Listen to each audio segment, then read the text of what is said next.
Abram comigo a palavra de Deus, ou acessem a palavra de Deus, Efésios capítulo 5, verso 25 a 33.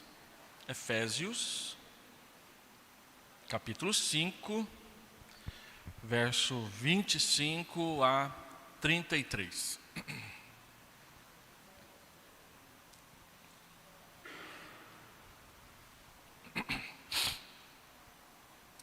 Essa é a nossa aula 18 de um grupo de 25 que nós queremos ministrar sobre Efésios.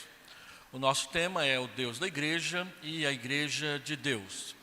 O objetivo é mostrar como que Deus cuida da sua igreja e como que a igreja se coloca em submissão, obediência, debaixo desse cuidado do seu Deus. Às vezes nós achamos que não vamos conseguir, que o mundo sufoca demais e nos esquecemos que a igreja é um projeto de Deus e não dos homens. Foi Deus quem plantou a igreja na terra e é Ele quem a protege. É claro que a igreja pode crescer mais numa parte do mundo e decrescer em outra, mas a promessa de Deus é que sempre haverá o seu povo esparramado aqui na face da terra. E Ele nos ordenou anunciar o Evangelho às pessoas para que elas não somente creiam, mas o conheçam e venham viver na eternidade com Ele, como Ele prometeu. E essa igreja, que é de Deus, ela tem relacionamentos que ela vive e experimenta. E esses relacionamentos existe a forma adequada de vivê-los e de experimentar. A forma relacionada com a santidade, a presença do seu Espírito.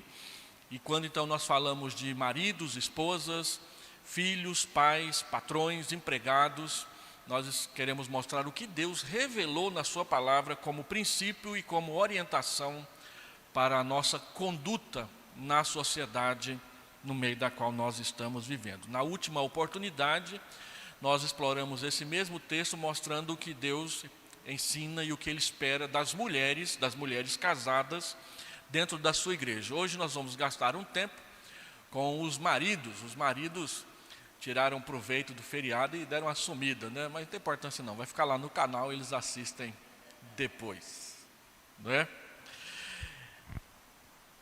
Quando nós começamos a falar sobre o casamento e sobre maridos na igreja de Deus, nós precisamos recordar que o casamento... Deixa eu só ajeitar aqui.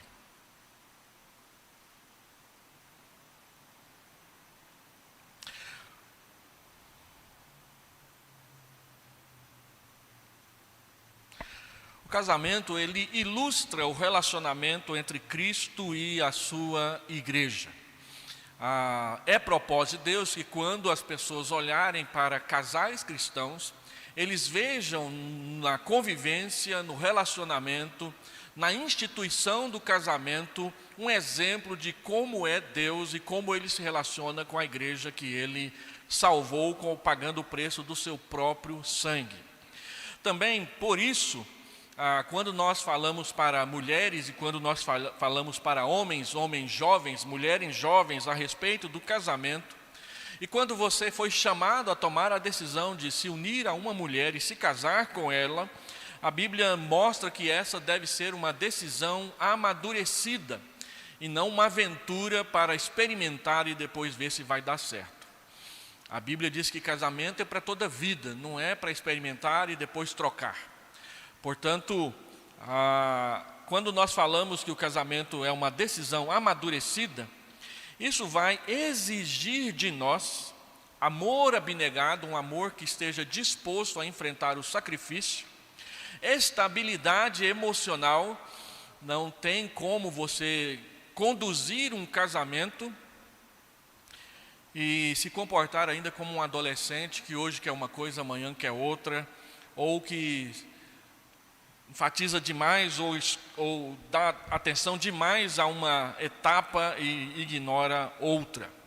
E também a Bíblia diz que para que alguém se case, é preciso que ele compreenda o que significa entregar-se ao outro, no caso das mulheres, e entregar-se pela outra ou pelo outro, no caso dos maridos. Desde o início do capítulo 4, os irmãos têm ouvido isso de mim aqui quase todo domingo, Paulo vem falando da nossa união espiritual com Cristo e como isso funciona nos nossos relacionamentos. Nós pertencemos a Deus, Ele nos elegeu, Ele nos adotou como seus filhos. Cristo morreu por nós, Ele remiu os nossos pecados, Ele redimiu as nossas dívidas pecaminosas para com Deus. E o Espírito habita em nós, Ele é o selo, Ele é o penhor da nossa herança na eternidade, de modo que Deus habita em nós e Ele está habitando em nós para transformar as nossas vidas, nos santificando. E essa santificação, ela derrama para os nossos relacionamentos conjugais, paternais, parentais, fraternais e sociais também. De modo que, quando Paulo então entra no capítulo 5, ele vai falar sobre os princípios de autoridade e submissão. Como que Deus vê e delega autoridade, como que Deus vê e espera obediência e submissão dos seus servos. E aí ele vai aplicar os princípios de autoridade e submissão revelados por Deus no casamento, a relação pais e filhos, a relação patrões e empregados e também a relação com o mundo espiritual, que é o tema que vai concluir a epístola aos Efésios.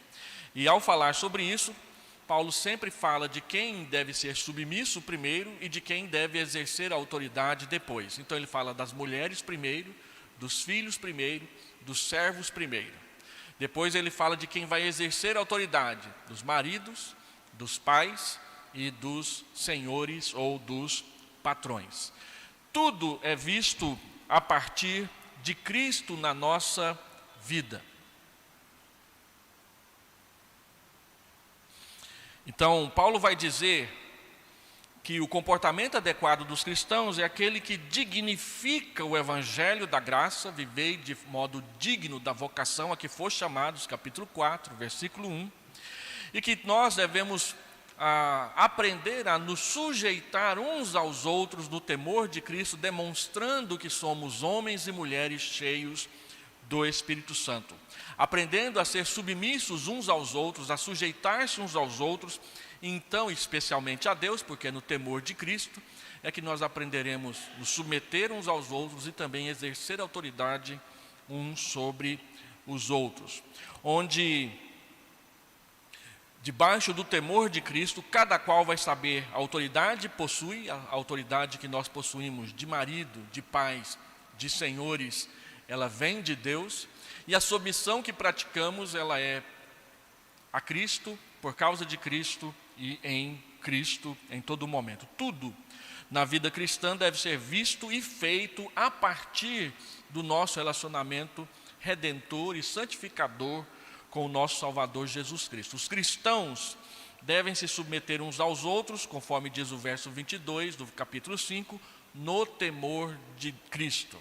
As esposas devem ser submissas aos seus maridos como ao Senhor e a Cristo, versículo 22. Os filhos devem ser obedientes aos pais no Senhor, capítulo 6, versículo 1. Os empregados devem servir aos seus patrões como servem a Cristo, capítulo 6, versículo 5 e versículo 7. E na luta espiritual, além de sermos fortalecidos no Senhor, devemos nos revestir de toda a armadura de Deus para vencer as armadilhas e os ataques de Satanás, capítulo 6, verso 10, verso 11 e verso 13. Do mesmo modo, os maridos devem amar as esposas como Cristo amou a igreja, versículo 25 do capítulo 5. Pais devem criar os filhos na disciplina e na admoestação do Senhor, capítulo 6, versículo 4. Patrões devem deixar ameaças e maus tratos, porque o Senhor não faz acepção de pessoas, capítulo 6, versículo 9. Logo, tudo aquilo sobre o que exercemos autoridade, e tudo aquilo a que nos submetemos, ou aqueles a quem nos submetemos, tudo é regido primeiramente por nossa submissão obediente a Cristo. Lembrando que Paulo está falando de cristãos, e Paulo está falando a cristãos. A carta aos Efésios é endereçada a uma igreja onde tem maridos, onde tem esposas, tem filhos, tem pais, tem patrões, tem empregados. Todos os cristãos devem se deixar conduzir por sua submissão primeira ao Senhor. Nós prestamos contas a Ele, acima de tudo. As mulheres prestam contas a Deus da sua submissão, os filhos vão prestar contas a Deus se honram ou desonram os seus pais, os servos vão prestar contas a Deus se oferecem um bom serviço ou se simplesmente fingem que estão trabalhando para poder passar o tempo lá na empresa. E da mesma forma, maridos vão prestar contas da forma como tratam as suas esposas, pais vão prestar contas de como disciplinaram e de como educaram seus filhos no caminho do Senhor ou não, e patrões vão prestar contas a Deus da forma como tratam os seus empregados, porque acima de todos está o Senhor que nos governa. Tendo dito isso, eu acho que já estamos prontos para ler o texto então sobre os maridos. Efésios capítulo 5, verso 25. Maridos, amai vossa mulher como também Cristo amou a igreja e a si mesmo se entregou por ela, para que a santificasse, tendo-a purificado por meio da lavagem de água pela palavra, para apresentar a si mesmo igreja gloriosa, sem mácula, nem ruga, nem coisa semelhante, porém santa e sem defeito. Assim também, os maridos devem amar a sua mulher como ao próprio corpo. Quem ama a esposa, a si mesmo se ama, porque ninguém jamais odiou a própria carne, antes a alimenta e dela cuida, como também Cristo faz com a igreja, porque somos membros do seu corpo. E ele então conclui: eis porque deixará o homem a seu pai e a sua mãe, e se unirá à sua mulher, e se tornarão os dois uma só carne. Grande é esse mistério, mas eu me refiro a Cristo e à igreja. Não obstante, vós, cada um de per si, também ame a própria esposa como a si mesmo, e a esposa respeite ao marido. 2 semanas atrás falamos sobre as mulheres, hoje eu quero gastar um tempo falando sobre os maridos. E a nossa proposição é então o papel dos maridos dentro do casamento na igreja de Deus. E Paulo faz duas afirmações fortes, debaixo das quais ele apresenta mais alguns comentários no texto. Então, em primeiro lugar, Paulo nos ensina que o esposo deve amar a esposa como Cristo amou a igreja. Se a esposa deve se submeter ao marido em tudo, como ela é submissa a Cristo e como a igreja é submissa a Cristo, o marido então deve fazer com a esposa o mesmo que Cristo faz ou fez com a igreja. Deve amá-la como Cristo amou a igreja. E do verso 25 até o verso 27, Paulo vai mostrar como que Cristo amou a igreja e qual o objetivo dele ao fazê-lo. Se você ler de novo o versículo 25, você vai perceber Paulo dizendo o seguinte: amai vossa mulher como também Cristo amou a igreja e a si mesmo se entregou por ela. Lembra que nós dissemos que a definição de casamento é entregar-se. A esposa se entrega ao marido em submissão, por causa da sua submissão a Cristo, e o marido deve entregar-se pela esposa em sacrifício, como Cristo se sacrificou para perdoar os pecados, para juntar e unir a sua igreja, para tê-la consigo. Se a palavra que caracteriza o papel da esposa é submissão, a palavra que caracteriza o papel do marido é amor. Não o amor de palavra, de dizer, ó querida, eu te amo, e mandar uma flor de vez em quando. Mas o amor que envolve o sacrifício cotidiano pelo seu bem-estar. Paulo é muito claro ao dizer que nós devemos amar as nossas esposas como Cristo amou a igreja. E para não deixar nenhuma dúvida, ele diz, e a si mesmo se entregou por ela. Onde e como Cristo se entregou pela igreja? A cruz, em sacrifício, para perdoar os seus pecados e trazê-la para Deus. O estoicismo, que era uma filosofia da época de Paulo, ensinava que os maridos deviam amar suas esposas como se ama um amigo. E eles sempre usavam uma das palavras para amor, que é a palavra filéu, para descrever como deveria ser o amor de um marido por uma esposa. No entanto, quando você vem para a Bíblia, e você vê a Bíblia dizendo que os maridos devem amar a sua esposa, não se usa o amor filéu, que é o amor de amigo, da onde veio a palavra Filadélfia. Filadélfia é amor de irmão ou amor de amigo. Nós não devemos ter esse tipo de amor pelas esposas, mas a palavra que é utilizada é a palavra ágape, que demonstra um amor que é tão firme e tão resoluto, que se for necessário e preciso sacrificar-se pelo outro, o fará prontamente. A Bíblia sempre descreve o amor de Deus por nós usando a palavra ágape. Deus tanto amou o mundo que deu o seu Filho por ele.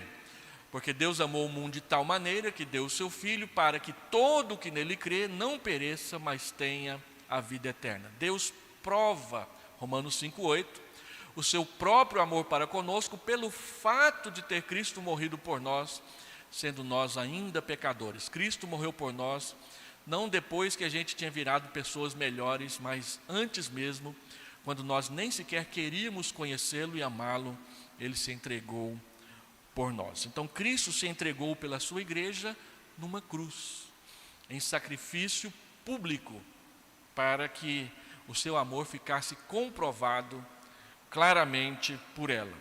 Dessa forma, os maridos devem cotidianamente se entregar por suas esposas como prova do seu amor. Não é aquela história romântica que as esposas, você tem que provar seu amor por mim, então vai lá e bate no seu melhor amigo. Não tem essa história não.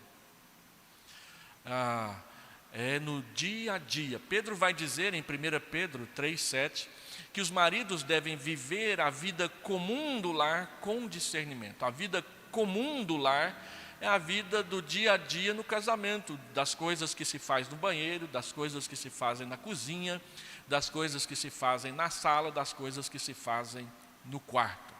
Essas coisas, essas práticas, o comer e o beber, o receber visitas, o tomar o café da manhã e comer a refeição do almoço, o tomar banho e o dormir e o deitar-se, tudo isso deve ser vivido para a glória de Deus, em cuidado sacrificial também pela sua esposa. Muitas vezes as mulheres reclamam para nós o peso da palavra submissão, que é a única que sempre caracteriza a relação da esposa com o marido. É verdade, mas as mulheres não gostam de ver muito as 5 palavras que Deus coloca como a parte dos homens. Se para a mulher é uma só, para os homens são 5. Então vamos começar a trabalhar 5 exigências que Deus faz para os maridos como propósito do casamento. Paulo usa 5 verbos. Verbo é a palavra da língua portuguesa que denota ação, o fazer. Não só o pensar, o desejar, o querer, mas o fazer. E os 5 verbos então são amar, entregar-se, santificar, purificar e apresentar. Os maridos devem amar suas esposas, os maridos devem amar suas esposas a ponto de se entregar sacrificialmente por ela. É interessante observar no texto que os verbos eles aparecem no passado. Jesus Cristo amou, Jesus Cristo se entregou para a apresentar, e aí eles mudam para o futuro.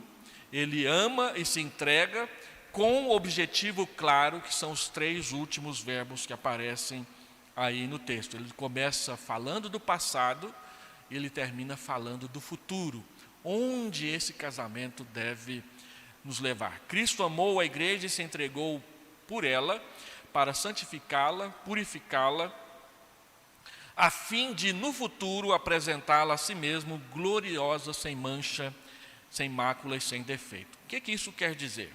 Quer dizer que no casamento, o marido deve procurar conduzir a sua esposa pelo mesmo caminho que Cristo conduz a sua igreja. Então, assim como a relação de Cristo com a igreja a santifica, a sua relação de marido com a sua esposa deve santificá-la. Ela ter se casado com você deve fazer com que ela se torne uma mulher melhor à medida em que vai convivendo com você e se submetendo à sua liderança de marido. Quando você vê o texto paralelo de Colossenses, capítulo 3, Paulo vai dizer aos colossenses: maridos, amai vossa mulher e não a trateis com amargura. Não tratar com amargura é tratar com bondade. Amargura na Escritura é o oposto de bondade. Então, tratar com amargura é ser tacanho, é ser ranzinza, é ser dar tchau com a mão fechada, né? E coisas desse tipo no que diz respeito à esposa. Mulheres têm fama de gastar demais e maridos têm fama de reclamar demais que as mulheres gastam demais. Mas tem mulher que não pode nem gastar, porque o marido gasta só com ele mesmo. Então, não tratar com amargura é tratar com bondade, é a sua esposa. Não buscar somente o que é conveniente para si, mas o que for útil para complementar os dois e ligá-los ainda mais um ao outro. Eu fui pastor de um rapaz interessante. Ele veio para a nossa igreja, ele era casado e tinha um filho. E ele gostava de karatê. A idolatria dele era o tal do karatê. Ele participava de campeonato, ele treinava toda semana. E aí, de vez em quando, tinha um campeonato que era no final de semana, fora da cidade. Então, ele tinha uma estratégia para que a esposa não criasse caso dele sair para ir lutar karatê fora. Uma semana antes do evento, ele pegava a esposa e falava assim: nós vamos ali. E aí ele levava ela numa pizzaria ou numa hamburgueria, num pit dog. E aí, ia lá, comprava um hambúrguer para ela, e ela nem queria comer. E aí ela queixava: mas por que nós estamos aqui no pit dog? Não, é porque depois você fala que eu não te levo a lugar nenhum e semana que vem eu tenho karatê, né? Ele levava a esposa no pit dog não porque ele queria sair com ela, mas porque ele queria que ela ficasse quieta em relação ao karatê. E era assim toda vez. Um dia eu estou lá no meu gabinete, chega a esposa: pastor, não dá, né? Eu nem quero comer hambúrguer, e nem gosto de hambúrguer, e o meu marido, toda vez que ele tem um campeonato de karatê, ele me obriga a ir com ele para comer hambúrguer, para dizer que está me tratando bem. Aí eu chamei ele para conversar. Não, pastor, mas se eu não levar, depois fica falando que eu não levei, né? Então eu levo, antes dela pedir. Mas o objetivo dele não era ser carinhoso com a esposa. O objetivo dele era ficar livre para ir praticar o seu karatê. Ou seja, ele fazia coisas bondosas para a esposa do ponto de vista dele, para alcançar os objetivos dele. Às vezes os maridos fazem isso, e isso é uma forma de tratar a esposa com amargura, querer dar para ela o que ela não quer receber. Eu me lembro que uma vez eu presenciei uma briga do meu pai com a minha mãe, porque meu pai chegou num dia de chuva e saiu entrando pela casa afora, sem limpar o pé no tapete, e a gente morava num local onde tinha muita lama. E aí sai lá as marcas de lama do meu pai pela garagem, pela sala, pela cozinha, até lá no quarto. E eles brigaram por causa disso. É normal, né? Tem mulher que quando o marido chega já sai com o rodo atrás, né? É estranho, mas acontece. E aí meu pai ficou tão bravo com aquilo que ele foi lá e comprou um tapete. E ele trouxe o tapete num dia que a minha mãe estava doente. O que ela queria não era o tapete, é que ele a levasse ao médico. Mas ele trouxe o tapete para ela não reclamar dos pés sujos entrando dentro de casa. Então tem hora que os maridos não têm um pingo de discernimento, né? Eles pensam atrasado. A mulher já está lá com a pamonha e o milho, ele ainda está comprando a galinha para botar o ovo, né? Não está certo. A palavra de Deus diz que tratar com amor não é ficar simplesmente tentando manobrar a esposa para ela aceitar tudo que a gente faz para ela, a fim de que a gente fica livre para o futebol, ou para a pescaria, ou para qualquer outra coisa que a gente gosta demais. Mas é que elas participem, e também ouvi-las, onde que ela quer ir, o que ela quer fazer, onde que ela quer conhecer, quando vocês viajam. Então, maridos irritam suas esposas quando as diminuem, por exemplo, na presença de outros, no conceito dos outros, quando ignoram os seus desejos, quando não respeitam os seus sonhos, as suas vontades, porque elas trouxeram tudo isso para dentro do casamento. Quando investem mais em coisas para si do que no cuidado com a família. Um dia nós recebemos um pastor para pregar na nossa igreja, e ele chegou lá, acho que até coloquei a ilustração aqui. Não, mais para frente eu vou contar essa. Mais para frente eu conto essa ilustração, vou deixar para a hora certa. Então, investem mais em coisas para si mesmo do que nas coisas para a família. Está lá com a coisa novinha, um celular novinho, um computador novinho, e a geladeira né, dentro de casa. Por outro lado, santificar é fazer com que a esposa, ajudar a esposa cada dia a ser mais parecida com Jesus. A Bíblia diz que Jesus se entregou pela esposa para santificar, ou seja, para torná-la cada dia mais parecida com Ele na sua santidade, na santidade do Espírito Santo. Então a pergunta que os maridos precisam fazer para si mesmos é: o que tenho feito para que a minha esposa se torne uma mulher melhor do que ela é hoje? Como mulher cristã.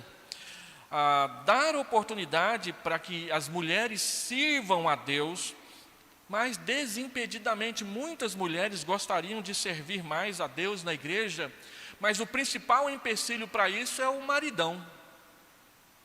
Eu fui pastor de um presbítero que ele não dormia sem jantar em casa. Então não adiantava ter um jantar dos namorados na igreja, ele tinha que jantar em casa. E muitas vezes a gente fazia programação na igreja que tinha comida no final, mas ele não comia porque ele tinha que jantar em casa, a comidinha da esposa. E aí a esposa era impedida de participar de várias programações da igreja porque tinha que fazer o tal do jantar para o presbítero da igreja. Eu perguntei para ele: mas você não sabe nem fritar um ovo?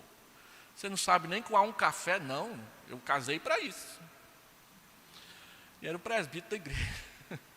Mas eu acho que um presbítero desse está difícil ajudar as mulheres a servir, né? Tem maridos que são assim, eles querem a exclusividade da atenção, porque eles acham que a submissão da esposa implica nisso, mas não é bem assim. É claro que a esposa deve servir ao marido, mas o marido também deve servir a esposa. E maridos que vencem essa etapa são bênçãos na vida da igreja. Um casal na Bíblia que mostra como que isso é possível é Priscila e Áquila. Um casal que é mencionado 4 ou 5 vezes no Novo Testamento. E há 2 curiosidades sobre as poucas vezes que esse casal é mencionado. Primeiro, que os dois formavam uma dupla ministerial muito eficiente. Foram eles, por exemplo, que discipularam Apolo. E Apolo se tornou um grande pregador do Evangelho depois disso. Alguns dizem até que o autor de Hebreus não foi Paulo, mas foi Apolo, que foi discipulado por Priscila e Áquila, que esclareceram melhor o caminho bíblico de Deus para ele. Foram eles os primeiros parceiros de Paulo, quando Paulo começou a pregar na Europa e na Ásia. Eles trabalhavam juntos, eles moravam juntos, ou seja, eles eram hospitaleiros para com Paulo, a fim de investir no ministério dele. E há boas razões para entendermos que a igreja de Corinto nasceu na casa deles. Eles abriram a porta da sua casa para hospedar uma igreja, e aí nasceu a igreja de Corinto. E outras mais. Onde eles estavam envolvidos com o Evangelho. E outra curiosidade interessante sobre Priscila e Áquila é que o nome de Priscila é sempre escrito primeiro. É sempre Priscila e Áquila, nunca Áquila e Priscila. E Priscila é o nome feminino e Áquila é o nome masculino. Mas espera aí, num contexto de patriarcado, como é o contexto da Bíblia, onde o marido é o cabeça, por que que na Bíblia o nome de Priscila sempre aparece primeiro? A gente não sabe como responder isso. Uma possibilidade é que ela se destacava na relação conjugal, nas coisas pertinentes à igreja. E que Áquila apoiava a sua participação e a sua liderança nessa questão. Não tem nenhum momento que diz que ela é uma mulher dominadora e ele é um marido passivo. O que a Bíblia enfatiza é que sempre que algo acontecia, os dois são mencionados juntos. Romanos 16 gasta 3 versículos com ele, dizendo que eles trabalhavam juntos pelo Evangelho, que eles se sacrificavam ao ponto de correr risco de vida por amor dos missionários e que eles hospedavam uma igreja na casa deles. Então, é possível, como marido, você conduzir a sua família e a sua esposa crescer junto com você no Evangelho, de modo que a gente nunca lembra de Priscila sem lembrar de Áquila, e a gente nunca lembra de Áquila sem se lembrar de Priscila, porque os dois eram uma dupla eficiente como casal que servia na igreja. Era modelo de casamento cristão para todos nós. Outra coisa, Paulo vai dizer que a relação de Cristo com a igreja, eu avancei aqui, purifica a igreja. Purificar é limpar, é lavar, é tirar a sujeira. Os maridos devem perguntar se a convivência da esposa com eles melhora a vida moral da esposa. Ela se torna uma mulher mais limpa. Eu mencionei já aqui um parente meu que se casou com uma moça que falava muito palavrão. E menos de 3 meses depois ela parou de falar palavrão, por causa da convivência com ele.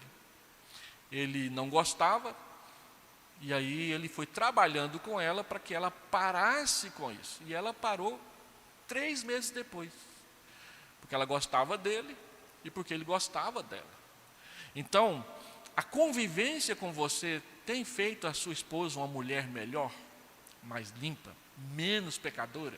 Se é uma que gosta de fazer fofoca, a convivência com você tem ajudado a sua esposa a fofocar menos, a ficar menos tempo no telefone conversando não sei o que com não sei quem? Essa é uma pergunta justa. E você não deve ter vergonha de tratar essas coisas com a sua esposa, porque como cabeça do lar, é responsabilidade sua trazer a santidade para dentro de casa, inclusive na vida da sua esposa. Assim como ela é responsável, como sua auxiliadora, a te ajudar a ser um homem mais puro e mais santo na presença de Deus. Então, a convivência com o marido cristão deve ajudar as mulheres cristãs a abandonar comportamentos inadequados ao Evangelho e abraçar comportamentos apropriados à vida cristã, como abandonar fofocas, ser movido menos por interesse e mais por agradar a Deus, ficar menos preocupado em agradar os outros do que manter uma vida de testemunho adequada. Às vezes, quando a gente tem casamentos na igreja, gente, é custoso. E a maior parte dos problemas eu vejo nas mulheres. Na vestimenta, no comportamento. São as mulheres que ficam falando, você viu o véu, estava torto. Né? Nossa, o casamento da minha filha vai ser mais bonito do que esse. É na boca das mulheres que você ouve essas coisas, não é na boca dos homens. Tem homem observador, mas é raro. Então, são as mulheres que ficam olhando os detalhes e os defeitos. E são as mulheres que, na maioria das vezes, vêm com roupa indecente nos casamentos. Então, os maridos precisam se perguntar se a convivência com você vai ajudar a sua mulher a usar uma roupa com decote apropriado, não apertar demais, não transparente demais, não revelador demais. E vice-versa, porque tem homem também que tem hora que dá uns tropeções aí, né? Desde que inventaram essa tal de moda slim, os homens têm andado com roupas mais apertadas que as das mulheres, em alguns casos, e aí revela um monte de coisa que devia ficar guardada, né? Então, a convivência com você tem purificado a língua, a forma, os interesses, a vivência e a convivência com a sua esposa. Então Paulo se volta para o futuro. Ele vai dizer que Cristo se entregou pela igreja e a relação de Cristo com a igreja tornará a igreja gloriosa. A imagem que a gente tem do que Paulo está falando é que lá no final a esposa vai ser mais bonita do que lá no começo. Aí você lembra aquele dia lá da noite de núpcias, né, quando você estava lá na igreja, na frente, esperando a moça entrar, e aí... E ela entrou, o dia que a Edneia entrou lá na frente, eu quase caí de costas aqui lá atrás, eu quase caí de costas na frente, porque ela estava linda demais da conta. Né? A Bíblia diz que o que vai acontecer com a sua esposa, no final, por ser casada com você, é que lá no final ela vai estar mais bela do que ela estava no dia em que ela entrou na igreja para se casar com você. Pastor, impossível, ela agora tem ruga, ela agora está mais gordinha, usa óculos. Tem o jeito certo de olhar, gente. Paulo está dizendo que no final, gloriosa quer dizer santa e sem defeito. Ou à medida em que ela convive com você, ela fica cada dia mais carrancuda, mais briguenta, mais ranzinza, mais chata, mais reclamona, porque você não cuida dela direito. Então, a relação de Cristo com a igreja vai fazer a igreja, lá no último dia, gloriosa. O que quer dizer é que a relação da sua esposa com você deve fazer dela, à medida em que o casamento avança e as bodas vão ganhando novos nomes, né? Ela vai se tornar uma mulher melhor, não uma mulher pior. Se antes ela xingava, ela não vai ficar xingando mais. Se antes ela era descuidada, ela não vai ser descuidada mais. Se antes ela era desatenta, ela vai ser uma mulher mais atenta. Se antes ela não se preocupava com as coisas da igreja, por conviver com você, agora ela vai se preocupar mais com as coisas de Deus, com as coisas da igreja. Se antes ela não orava, ela vai orar mais, e coisas desse tipo. De tal modo que aquilo que ela aprende com você, ela também pratica com você e te ajuda a ser um homem melhor, que ora mais, que frequenta melhor a igreja, que gosta de pescar, mas gosta de pescar homens mais do que peixe. Essas coisas por causa da convivência conjugal na igreja. A relação com o marido amoroso trará para fora o que a esposa tem de melhor, nunca o que ela tem de pior. A glória de uma pessoa, segundo a Bíblia, é a soma de todas as suas virtudes. Então, apresentar a esposa gloriosa é possibilitar que todas as suas melhores virtudes apareçam por conviver com você. Mulheres tristes, amarguradas, oprimidas por maridos individualistas não são bênção na igreja. E nem são úteis na mão de Jesus para abençoar outros. Mulheres alegres, cuidadas, amparadas, respaldadas por maridos fiéis e amorosos, são o que a igreja tem de melhor. A relação de Cristo com a igreja retira máculas, manchas, rugas, coisas semelhantes. Então, quando você olha para a esposa, o que você lembra é daquele buquê de rosa bonito lá do dia do casamento, e não simplesmente das manchas de pele, do câncer que surgiu, ou dessas outras coisas. Quando o casamento vai bem, e o marido olha para a esposa, ela pode estar com as rugas, algumas manchas, alguns culotes, algumas joanetes, mas ele vai ver aquela mesma mocinha que entrou na porta da igreja. As mulheres ficam lá brigando com o espelho e dizendo, você, quando o marido faz um elogio, você está cego. Está cego não, gente. É assim mesmo.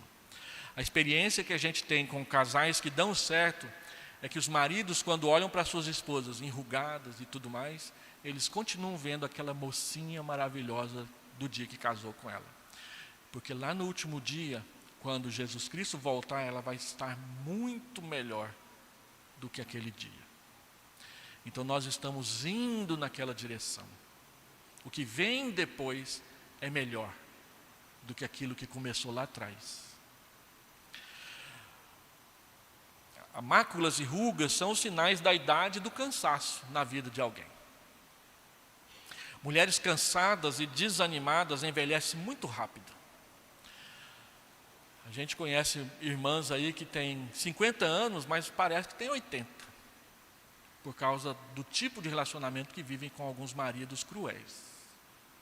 Por outro lado, não só por causa de Renil e outras máscaras estéticas que as mulheres usam, mas principalmente pela convivência, elas têm 80, mas parece que têm 50. Hoje em dia, cada dia mais, por causa dos avanços dos cosméticos, as mulheres estão cada dia parecendo mais jovens.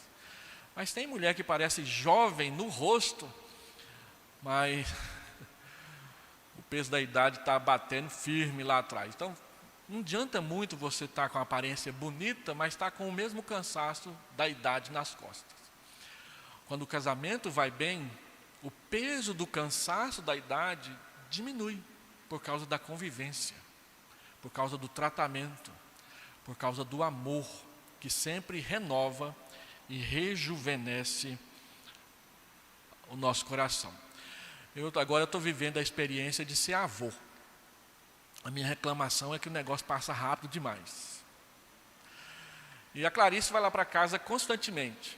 E cada vez que ela vai, às vezes ela fica 3 dias, quando ela vai embora a dor nas costas fica. Agora ela aprendeu a engatinhar e ela aprendeu a engatinhar numa velocidade inigualável, né? Atravessa a sala agora igual um canhão. E a gente tem que correr atrás, né? No final do dia a gente está quebrado. Mas é tão bom que no outro dia a gente quer de novo. O amor rejuvenesce. Conversando com a irmã da igreja aqui sobre ter netos, ela me deu a seguinte frase que eu vou guardar para sempre. Pastor, quando eu virei avó, foi uma irmã da igreja que falou, eu descobri que eu tinha forças em lugares que eu achava que eu não tinha mais. Aí a gente fica pensando, puxa, se com o primeiro neto é assim, como é que vai ser quando tiver 4? Né? Mas o que dá respaldo para esse rejuvenescer? O corpo não rejuvenesceu não, a dor nas costas fica. Mas aquela sensação de que valeu a pena, cada momento, cada experiência, ela é gratificante demais para a gente. A gente faz essas programações aqui na igreja, faz o investimento e tudo, e é muito bom, a gente ouve muito elogio. Mas no dia seguinte você não quer nem saber de sair de casa, de tão cansado que você está, mas valeu a pena. Valeu a pena. Programação como a que a gente fez domingo passado com a Simone Quaresma, foi 1 ano e meio de planejamento, de correr atrás, de telefonar, de preparar tudo. 1 ano e meio. Para 3 dias. E valeu a pena. As bênçãos, o que foi dito, o que foi ensinado, valeu a pena. Então, quando você ama o que você está fazendo e com quem você está fazendo, o cansaço fica, mas ele se recupera na realização daquilo que foi bom. O casamento também é assim. A gente fica aí 10 anos economizando para comprar uma casa e olha lá, tem gente que nem consegue, né? Mas quando você pega a chave, às vezes a gente vê alguns casais jovens aí comemorando a chave do apartamento, ainda que seja alugado, a gente sabe o que isso quer dizer. A vitória, a conquista, o chegar lá e o chegar lá junto. É muito gratificante. A dinâmica de um bom casamento cristão tem a tendência de tornar as esposas pessoas melhores e mulheres mais confiantes e seguras, quando o marido dá o respaldo, o amor, a liderança amorosa que Deus espera. Então, no final, a relação de Cristo com a igreja a tornará santa e sem defeito. Paulo está repetindo o que ele já falou. Ele falou que é para santificar e ele falou que é para tirar rugas e máculas. Então, santa e sem defeito. Nós temos que olhar para o nosso casamento não simplesmente lá no começo, quando tudo era bom demais e que as coisas fluíam rapidamente. À medida em que o casamento vai ficando mais maduro e mais experiente, algumas coisas ficam mais devagar. Os irmãos sabem do que eu estou falando. Mas nem por isso são menos prazerosas. E Deus abençoa. Paulo cumula as suas colocações voltando ao tema da santidade.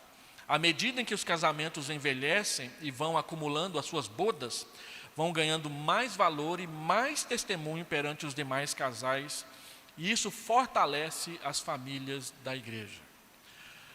Os irmãos aqui da igreja que são idosos e que estão firmes no seu casamento, e seu casamento é testemunho, os irmãos não sabem o quanto a sua presença é importante para os casais que estão começando agora.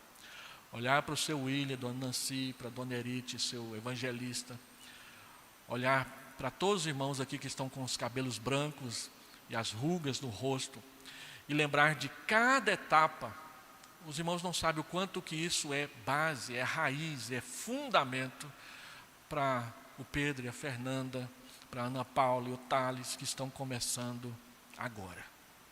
O exemplo, a maturidade, o cuidado, o carinho, o respeito, a presença, tudo isso ajuda com que os casais novos olhem para frente e digam, nós queremos isso aí para nós.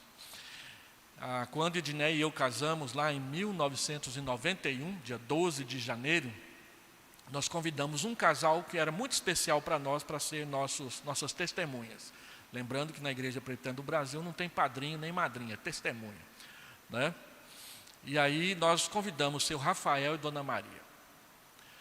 Desde o começo do nosso namoro, aquele casal idoso era modelo para a gente. E eles eram modelo nas coisas respeitosas e nas brincadeiras também, porque eles eram muito joviais. Ele era diácono da igreja.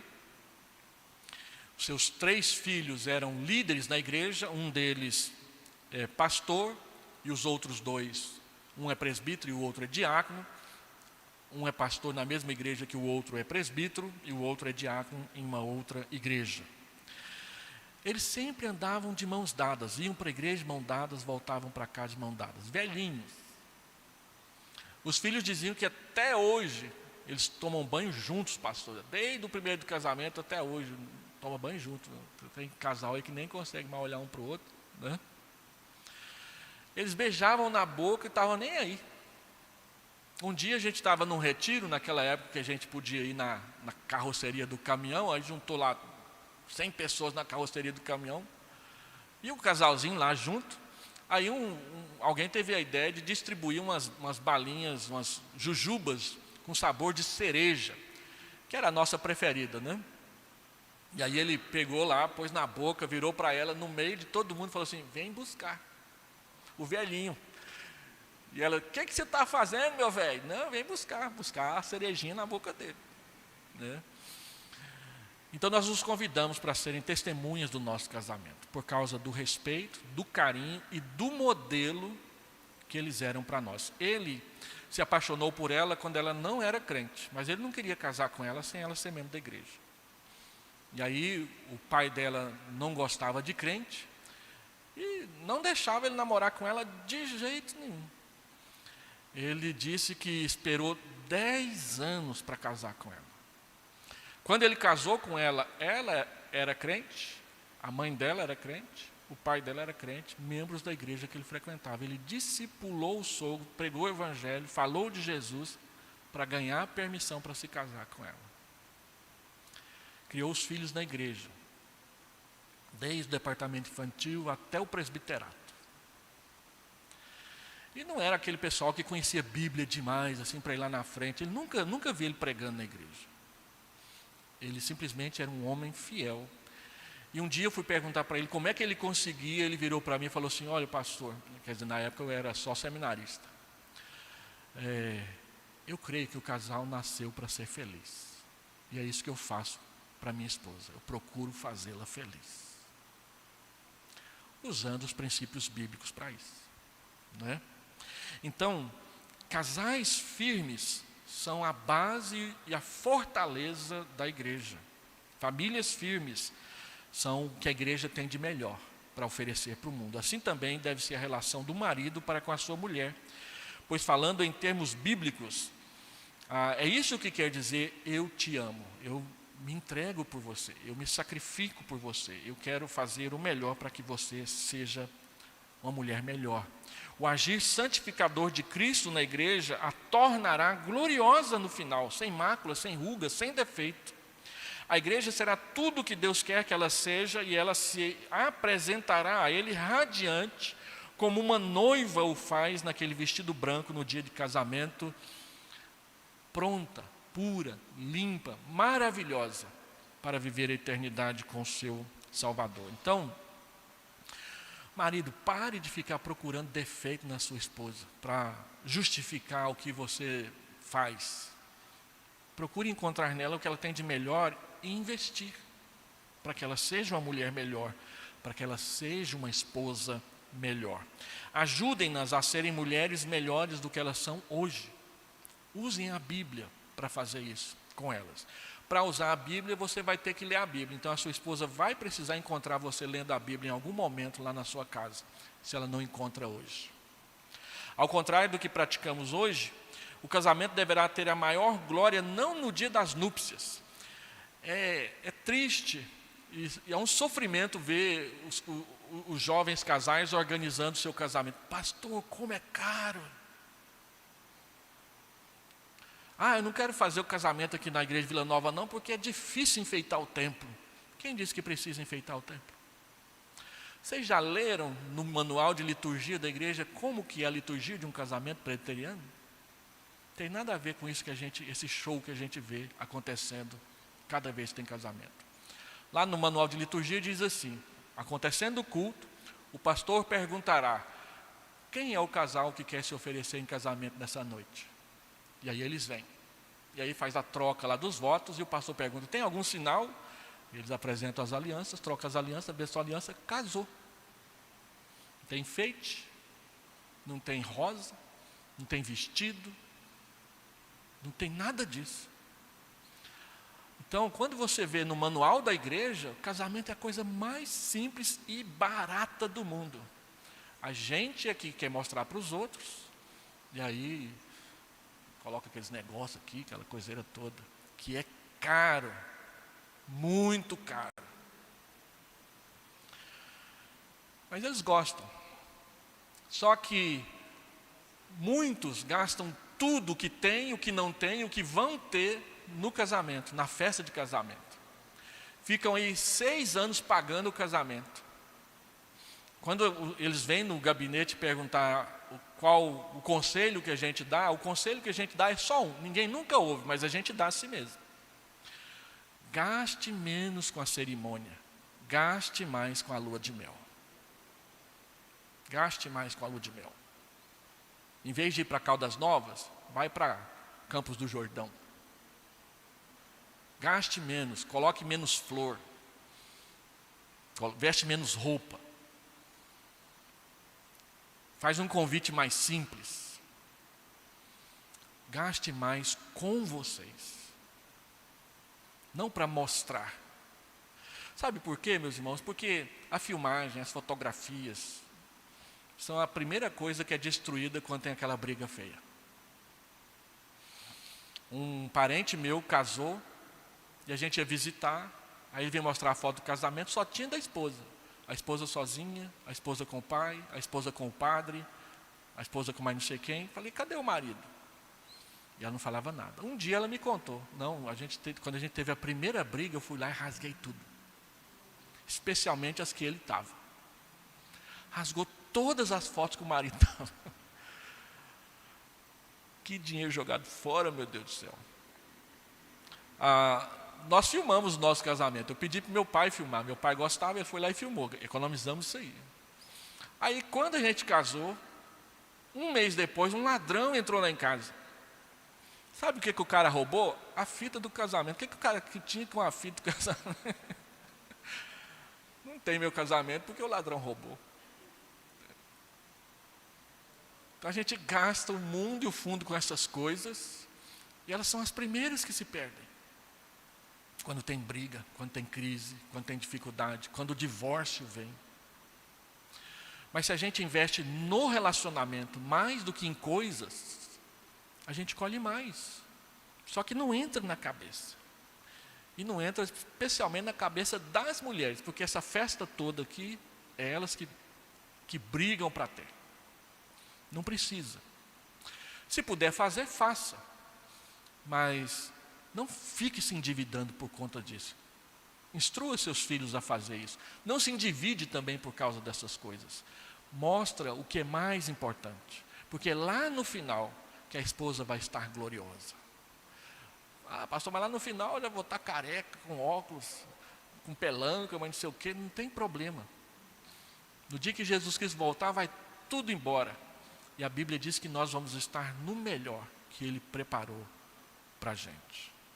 Lá não vai ter ruga, não vai ter dor, não vai ter espinhela caída, não vai ter nada dessas coisas. Tá? Então, o esposo deve trabalhar para embelezar a esposa como mulher, não só com joias, bens materiais, mas com uma pureza de caráter e santidade que farão dela uma mulher cristã na plenitude da sua fé. O casamento não é para envelhecer a mulher, como algumas vezes a gente vê alguns maridos, mas para rejuvenescê-la. A idade vem e vem as coisas da idade, mas se o espírito está com Deus, ele se renova cada dia na presença do Senhor. Cristo não oprime a igreja, o esposo também não deve oprimir a sua. Cristo antes sacrificou-se por ela a fim de servi-la. O esposo deve fazer o mesmo. Esposas que reclamam de sua posição de submissão deveriam atentar para isso. O papel do esposo, arremata John Stott, é o de entregar-se por ela, a fim de que ela desenvolva o seu pleno potencial debaixo da bênção de Deus. O esposo, então, deve cuidar da esposa como quem cuida de si mesmo. Paulo vai dizer então no versículo 28, assim também o marido deve amar a sua esposa e cuidar dela, como cuida de si mesmo. Ora, é muito raro você encontrar uma pessoa que não gosta de cuidar de si mesma. Mesmo o marido. Pastor, mas aquelas roupas esquisitas, não tem problema, ele gosta.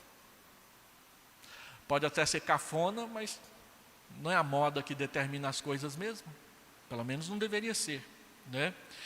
Quando nós olhamos para essas frases de Paulo, Paulo diz que o cuidado é prático e é realista, e que esposas são mais importantes do que coisas, patrimônios e bens materiais. A segunda afirmação de Paulo quanto ao amor do marido é bem prática. Ele deve amá-la como ama a si mesmo. Olha como você cuida de você e procura fazer a mesma coisa com ela. Os maridos podem achar extremamente difícil praticar o que foi dito antes, mas os mandamentos divinos são tanto inspirativos e belos quanto práticos e realistas. A forma de praticar o ensino é o que vem a seguir. Maridos devem amar as suas esposas como a si mesmo, por 2 ou 3 razões lógicas. Quem ama a esposa, a si mesmo se ama, versículo 28. Ninguém odeia a si mesmo, versículo 29. Somos parte do mesmo corpo. Quando você se casou com a sua esposa, vocês passaram a ser um só. Quando Deus olha para vocês, Ele vê um só. A bênção é dada para o casal. Isso significa tratar os outros como queremos ser tratados. Esses livros de autoajuda, eles mais atrapalham do que ajudam. Porque eles pegam o mandamento bíblico, amar o próximo como a si mesmo. Mas se você está com a baixa autoestima, como é que você vai cuidar do próximo? Que história de baixa autoestima é essa? Você conversa para não fazer o bem. Pastor, mas tem alguém que fica deprimido. Fica. Aí você vai lá nos manuais de saúde para saber as causas da depressão, todas elas são pecaminosas. Então pare de praticar esses pecados que a depressão vai embora. Inveja, ciúme, ressentimento, mágoa, frustração. Tem gente que fica deprimido porque não tem a casa que o vizinho tem. O que é isso? Cobiça. Para de cobiçar o bem do vizinho, agradeça pelo que tem e você vai ver que a depressão diminui. A maior parte das depressões que nós vivemos tem a ver com insatisfações. E a maior parte das insatisfações que nós temos tem a sua raiz nos pecados que nós cometemos. Mas o Ministério da Saúde não admite isso. Eu deixei de ficar indicando psiquiatra e psicólogo para membros da igreja antes de ter uma conversa comigo no meu gabinete. Porque psicólogos e psiquiatras vieram para substituir o trabalho dos padres e dos pastores. Ou vocês pensam que não?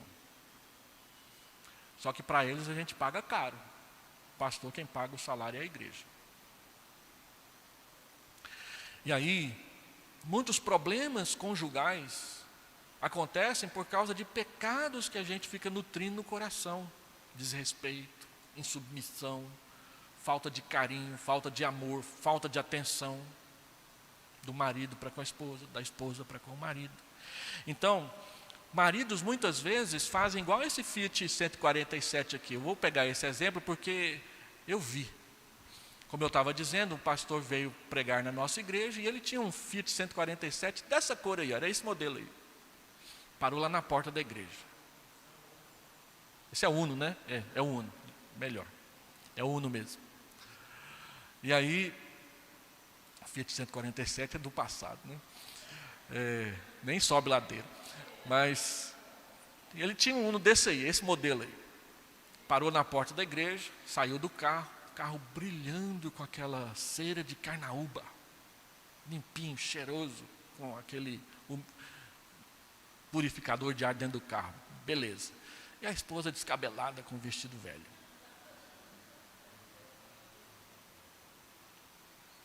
E aí, nesse dia que ele foi pregar na nossa igreja, ele tinha estacionado aqui no centro da cidade, numa vaga que tem aquele X assim, ó, proibido parar de estacionar. Tinha levado uma multa. E na nossa igreja tinha uma irmã que trabalhava no Detran, não no departamento de multas, em outro departamento. E aí terminou o culto, ele frechou lá para o lado da irmã e começou a pedir para ela para dar um jeito de quebrar a multa dele lá no Detran. E eu ouvi a conversa. Eu falei, meu irmão, você não parou num lugar que era proibido? Parei. Então paga a sua multa. Agora você vai colocar aqui a irmã em risco de perder o emprego por causa de uma coisa ilegal? Mas o que eu quero falar para os irmãos é que o carro dele estava maravilhoso. E a esposa estava precisando de uns cuidados. Cuidados que ele não estava tendo com ela. Esposas são mais importantes do que um Uno verde com cera de carnaúba. Né? Então, maridos têm a tendência de ficar valorizando demais coisas. Coisas dele, do uso dele. Não tanto o patrimônio da casa, essas coisas, mas as coisas do uso dele. Enquanto que a esposa fica deixada de lado. Hoje em dia, muitas mulheres têm renda própria e aí elas compram. Mas e quando ela depende 100% do marido? Um marido insensível gosta de oprimir a esposa com base em finanças. E a Bíblia diz, cuidado com isso.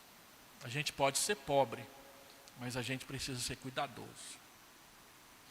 Quando nós nos casamos, Edné e eu era seminarista ainda, e quase que eu cometi a besteira de casar com ela fazendo seminário. Hoje em dia tem um monte de seminarista que casa no segundo ano, eu falo, vocês são loucos, para com isso. Você vai trazer a esposa para dentro de casa e ela vai ficar vendo você estudar até 6 horas da manhã para passar na prova do Reverendo L. Não vai dar certo, vai arrumar um problema conjugal. Então eu quase casei com a Edné no 3º ano, porque havia uma promessa de uma igreja que já tinha casa pastoral para eu trabalhar, só que o convite não veio. Então eu cheguei na Edné e disse, olha, eu não tenho coragem de tirar você de dentro da sua casa para vir morar comigo enquanto eu sou seminarista, não tem nada, nem geladeira. Você espera mais 2 anos? Ela esperou o 3º e o 4º ano. 1 mês depois da formatura a gente casou. Graças a Deus. Ela esperou, graças a Deus.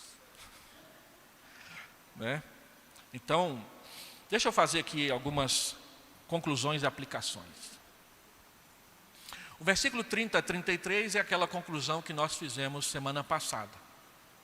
Então, Paulo termina dizendo que nós somos membros do mesmo corpo. E isso traz algumas implicações. Primeiro, esse tipo de amor do marido que se sacrifica, do marido que cuida da esposa, do marido que olha para os interesses da esposa como sendo os seus também, a Bíblia diz que isso só é possível se você for cheio do Espírito Santo.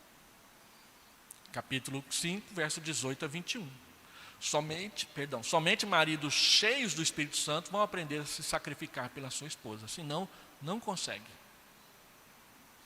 Segundo, Paulo vai dizer para nós que o objetivo da entrega é a santificação um do outro e um pelo outro. Ele vai dizer isso no versículo 32. O objetivo de você ser um bom marido é santificar a sua esposa. O objetivo de você ser uma esposa submissa é santificar o seu marido, com a convivência com você. Então, nós precisamos ser mais intencionais na forma como nós vivemos a nossa vida conjugal. Ao escolher a santidade como nosso objetivo, um monte de objetivo menor e às vezes até mais caros vão caindo por terra. Terceiro, Paulo vai dizer para nós que o casamento é um mistério. Olha, eu estou falando de casamento aqui, mas eu estou me referindo a Cristo e a igreja. Isso é um mistério. É um mistério que o relacionamento entre um homem pecador e uma mulher pecadora possa de alguma forma ilustrar e exemplificar o amor de Cristo pela igreja. Quando há uma mulher que é submissa e um marido que é amoroso, as pessoas veem Cristo em nós. Esse é o mistério. Agora, quando a esposa não quer nem saber de submissão e o marido menos ainda de amar, ninguém vai encontrar Cristo nesse casamento. É isso que Paulo está dizendo. Semana atrasada, eu coloquei uma mulher tentando olhar o marido de lupa, não achei nenhuma gravura do homem olhando a mulher de lupa, então vai esse aí mesmo, né? Você precisa tentar entender essas coisas. Como que no meu casamento, na forma como eu convivo com a minha esposa, as pessoas possam encontrar Cristo na minha família. Os maridos especificamente devem gastar tempo pensando sobre essas coisas, porque eles são os sacerdotes do lar, eles são os cabeças da esposa e da família. E por último, Paulo diz: cada um de per si, o marido ame a sua esposa e a esposa respeite o seu marido. Cada um, como diz um camarada aí, cada um no seu quadrado. O marido desenvolvendo a sua missão de liderar, amando a sua esposa, e a esposa desenvolvendo a sua missão de ser auxiliadora, se submetendo ao seu marido conforme se submete a Cristo. Cada um de per si. Não é cada um de por si, cada um por si e Deus para todos. Não é disso que a Bíblia está falando. Cada um na sua responsabilidade, desenvolvendo o melhor que possa fazer para o casamento. Por isso, hoje, nessa manhã, eu te convido, marido, a reafirmar a sua entrega à sua esposa, ou pela sua esposa. E a esposa a reafirmar a sua entrega ao seu marido. Esposo, entregue-se por sua esposa, como Cristo amou a igreja e se entregou por ela.